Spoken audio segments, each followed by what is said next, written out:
Hey everyone, welcome back to the channel. In today's video, we're going to be talking all about my plans for a 2023 no buy. We're going to be talking about the categories, the rules that I've set for myself, and essentially why I'm making this decision. So if that sounds good to you, if that sounds like something that you're interested in, I hope that you stick around. Before we get started, my name is Jay. On this channel, I tend to create a lot of planner content, but this past year, especially the past half of 2022, I have kind of turned this channel just into my creative corner. So I'll kind of post videos about whatever I'm interested in. Makeup has been a long-term interest of mine, and it is slowly becoming a bigger part of this channel. So if low buys, no buys, project panning, general like curated makeup collection type content is of interest to you, as well as planning, I'd love you to take a second to like and subscribe. And without further ado, let's just get started. So I'm gonna go on a 2023 no buy. I have written out all of my rules, all of my categories, and I thought that we could kind of just talk about it. Okay, so I think I'm gonna go category by category and tell you what the category is and my rules for the category and if I have any exceptions for the category. And then I think afterwards I'm going to tell you essentially like my why and talk about more of the project as a whole. I just think that you guys are gonna need the context before I go into that larger discussion. Okay, so the first category of things that I'm not going to be buying for 2023 or in 2023 is makeup.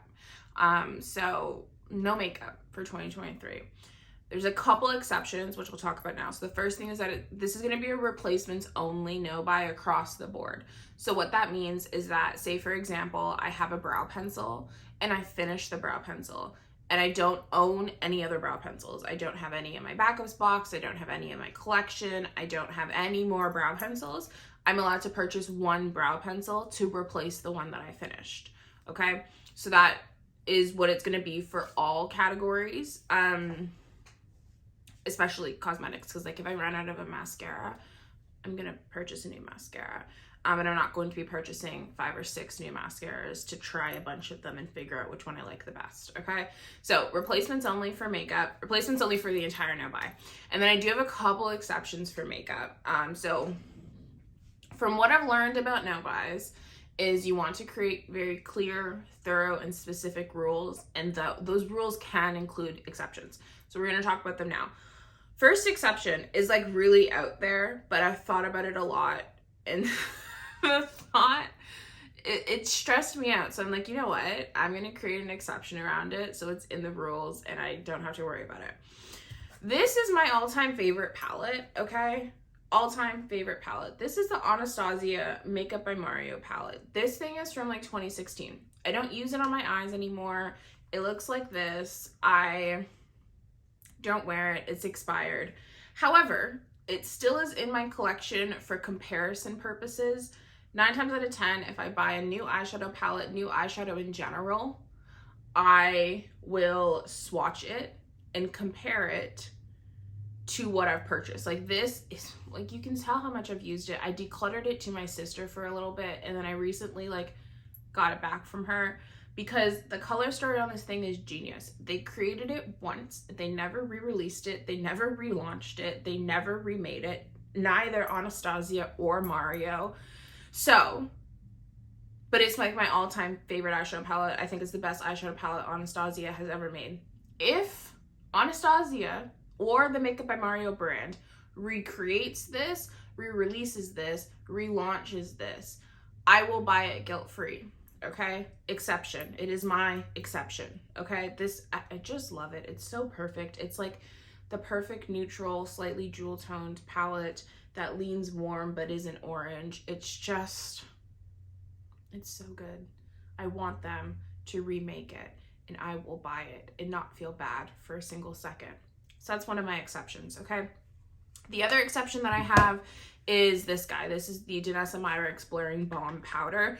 Even though I have a couple of other primers, if I finish this one, I will repurchase this one even if I haven't finished the other ones. And that's just because I discovered this when it first launched in 2022. And this has made like the biggest difference in my makeup application, makeup longevity, all of that. I have other primers. I do reach for them. I'm trying to finish a bunch of them up. I reach for them on days where I'm not really concerned about how long my makeup lasts, like if I'm only going to dinner, or if I'm just wearing like a little skin tint and not like a whole like face of makeup. Or I reach for them a little bit more now in the winter because this is really good at oil control. Anyway, I'm trying to finish up those other products, but even if I don't, if I finish this, I will repurchase it and not feel bad about it, because when I do need my makeup to last, when it's the summer, this is fantastic. Like a miracle product.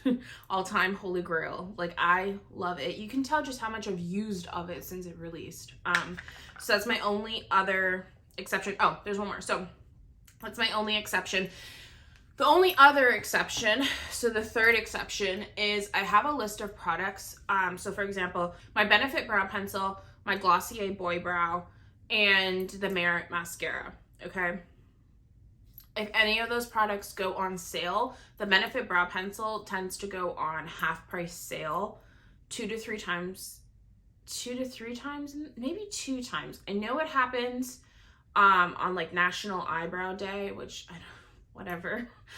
I know that it goes on sale for National Eyebrow Day and it goes down to $16, 50% off.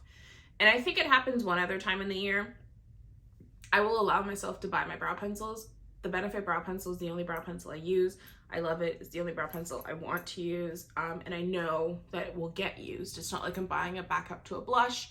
Similarly, when I run out of Boy Brow, I know Glossier does 2 sales during the year. I tend to purchase 3 Boy Brows at a time just because it gets me to free shipping and I will use them.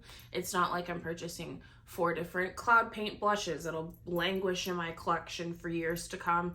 I use the Brow Boys. I'll purchase multiple of them if they're on sale. Brow pencils, brow gel, and mascara are like very utilitarian for me.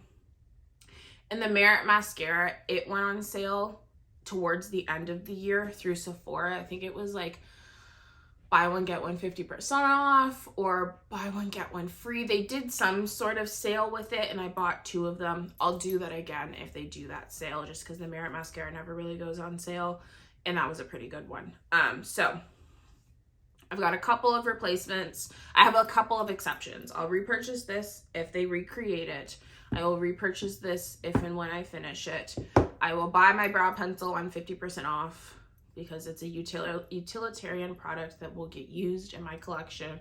I'll buy my Boy Brow if I need it at 20% off during their sale if and when I need it. And if the Merit Mascara goes on like a buy one get one type of deal, I'll buy that, because I know that in those 3 sections, I don't over purchase, I don't over consume, I don't really experiment a whole lot, and they will get used. Okay, it's not like I'm allowing myself to purchase a lip oil when it's on sale. It's pretty much none of all the not fun products. So yeah, those are like my rules. For skincare, it's replacements only, category wide. So if, again, run out of my moisturizer, I'm going to allow myself to purchase another moisturizer. I do have exceptions here. I will allow myself to buy like deodorant in the duo pack. Sometimes the deodorant that I use, it comes in a duo pack. It's a really good value. Again, it's deodorant. I will use it. I don't have a problem with over purchasing or over consuming deodorant. And I'll also let myself buy like 2 body washes at a time. I don't really over purchase body washes. I use all the ones that I buy. So if there's like a sale or promotion going on, I'll let myself buy 2 at a time. So that is my skincare section. No perfume.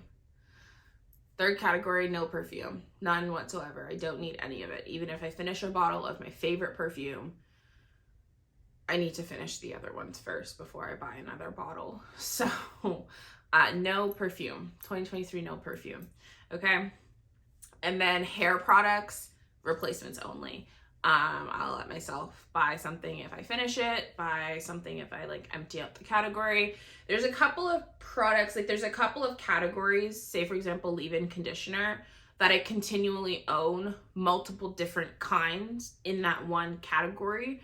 So as long as I finish the product, if I want to repurchase that specific product, even if I have other iterations of it, if it serves a different purpose for me, I'll let myself repurchase it.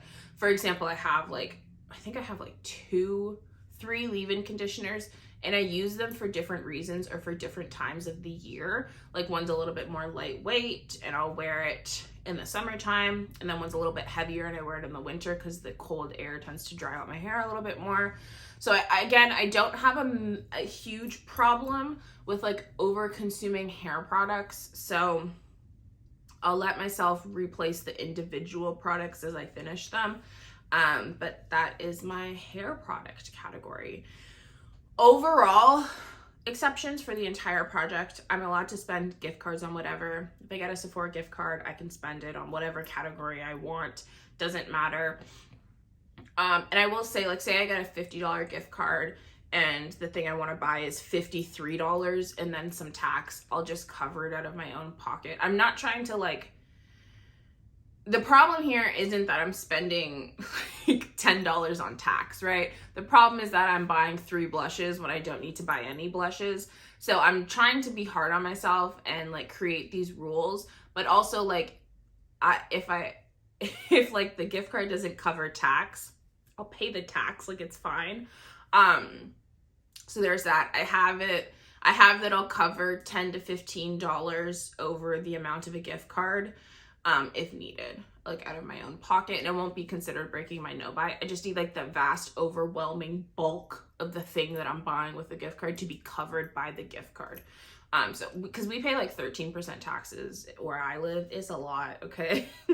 But again, the problem isn't the 13% tax. The problem is the rest of the amount of the cost of the item, which should be covered by the gift card.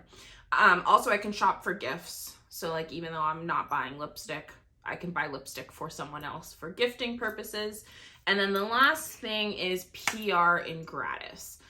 So I'm going to continue to accept PR if companies want to send it to me, because all the PR I've used so far, I've used it in the production of YouTube videos. And I've only gotten PR from, I've gotten PR from one makeup company, and then I've gotten other kinds of PR from like planner companies and stuff, but that doesn't matter. Planners aren't included in this project. I'll allow myself to continue to get makeup PR. If it becomes a problem, we may have a discussion about it later in the year and we may readjust the rules. I don't foresee it happening though, because I'm a really small channel.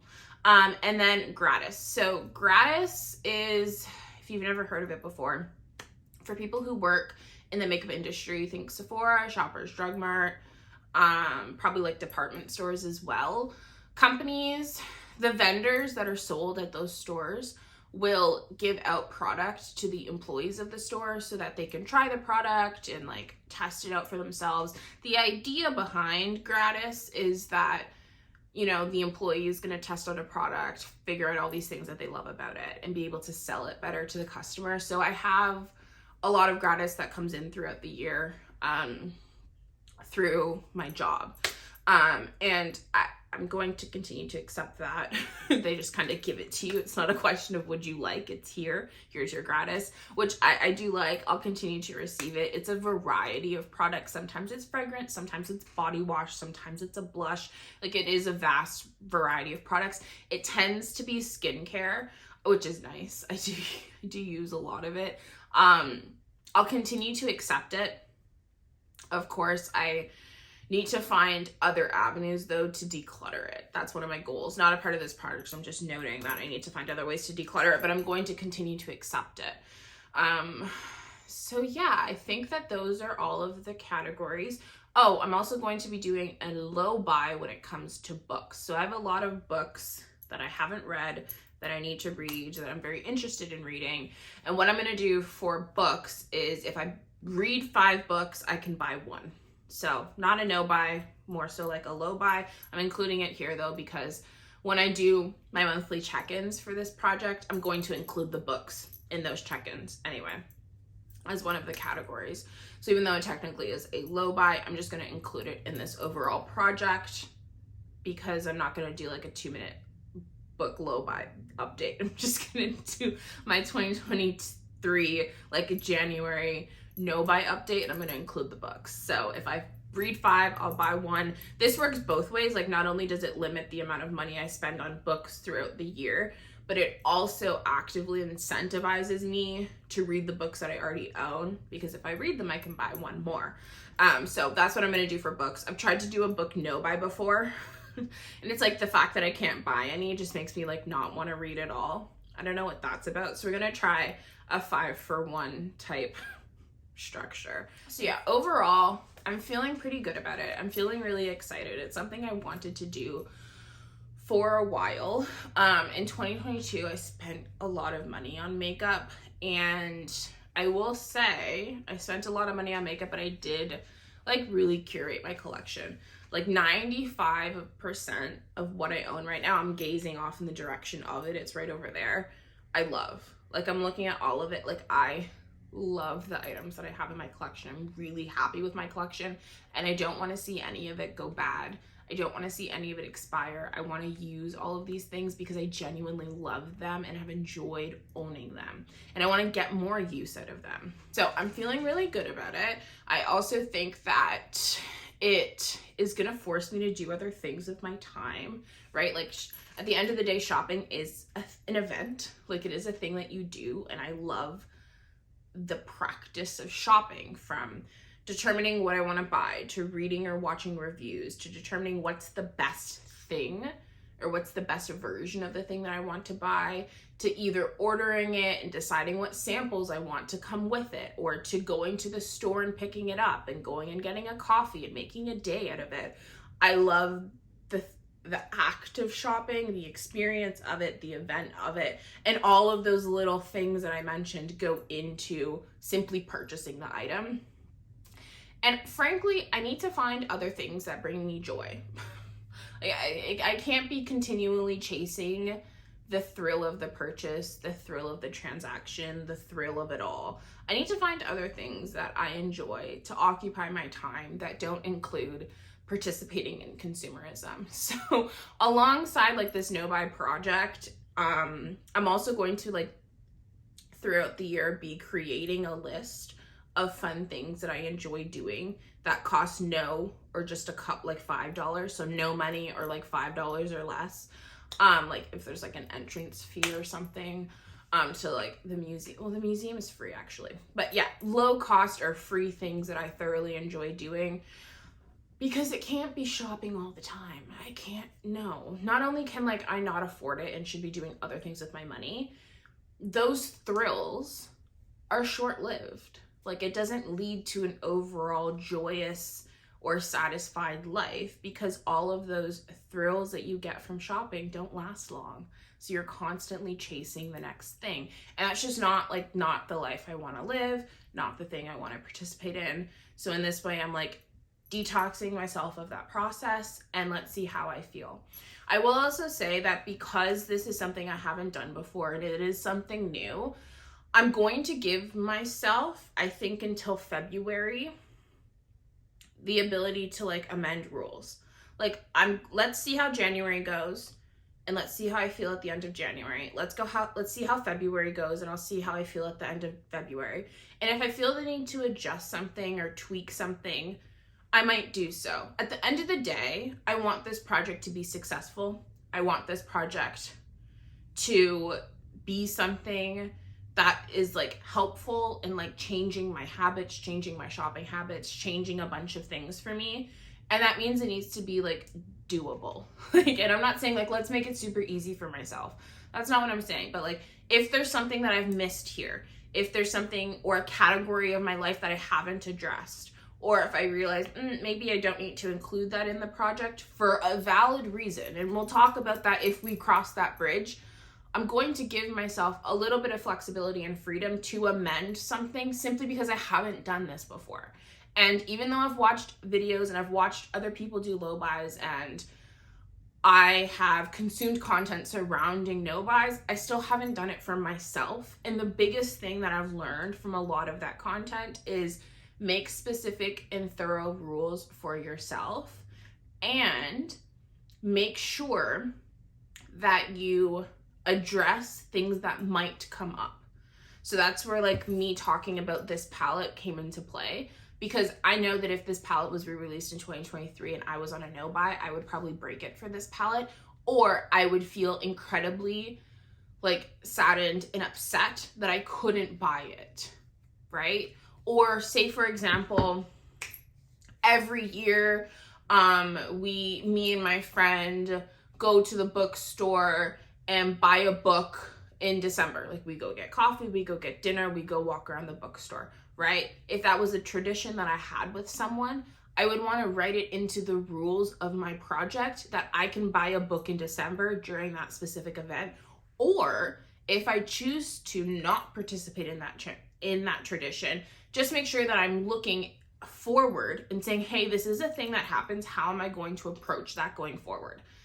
I think I've addressed pretty much all of those what ifs, but there might be something I forget, right? And if there is, I'm going to talk to you guys about it. I'm going to bring it up. I'm going to share with you guys my decision, how I feel about it, how it still is in line with my overall goals for the project, and how I feel about it. So yeah, I just want to like caveat that, just because I do think that that's important, is like embedding a little bit of flexibility into this, at least for me, because I haven't done it before. So I don't know.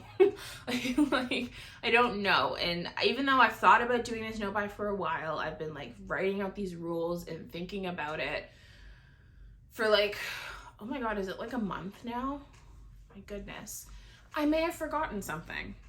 So yeah, we'll see. I'm also going to be doing a project pan, which I'm actually really excited about. I've never done that either. We're going to be doing some new things next year. I'm going to do monthly check-ins for both the project pan and the no buy. So those are going to be two like scheduled videos that are going to come up every month. I don't know though. We'll have to see after my first month of my no buy how many things I have to actually say about the no buy, because I might just do the project pan update and the no buy update in one video. We'll see. I like to ramble, so I don't know. We'll see how that goes. They may be separate. They may be together. We'll just kind of see. I'm going to be doing a project pan intro within the next couple of weeks, sharing with you the things that I'm deciding I'm going to pan, and the structure, the amount of projects and all, and the amount of products and all of those things. We'll get into that in another video. But I'm looking forward to it. I'm really looking forward to it. If you are going to be doing a no buy for 2023 for whatever category, it doesn't have to be makeup, it could be planner stuff, it could be makeup, it could be not cosmetics, those are the same thing. It could be books, it could be video games, it could be whatever. Let me know down below. I'm always very curious about that type of content, about those kind of journeys and the rules that people set for themselves and the categories that people overspend in, because over my entire lifetime, my chronically overspending categories have always been makeup, and then it became planner stuff when I joined the planner community. It's kind of dwindled now. I don't really feel the need to spend a ton of money on planner stuff, but makeup has been a constant thread that you can find throughout my entire life since I first discovered it. So I am at a place now where I'm like really trying to like pull up my big girl pants and address it. And I'm happy to take you guys along on the journey. So yeah, I hope you guys enjoyed this video. Let me know down below your thoughts, feelings, and opinions, and if you're going on a no buy.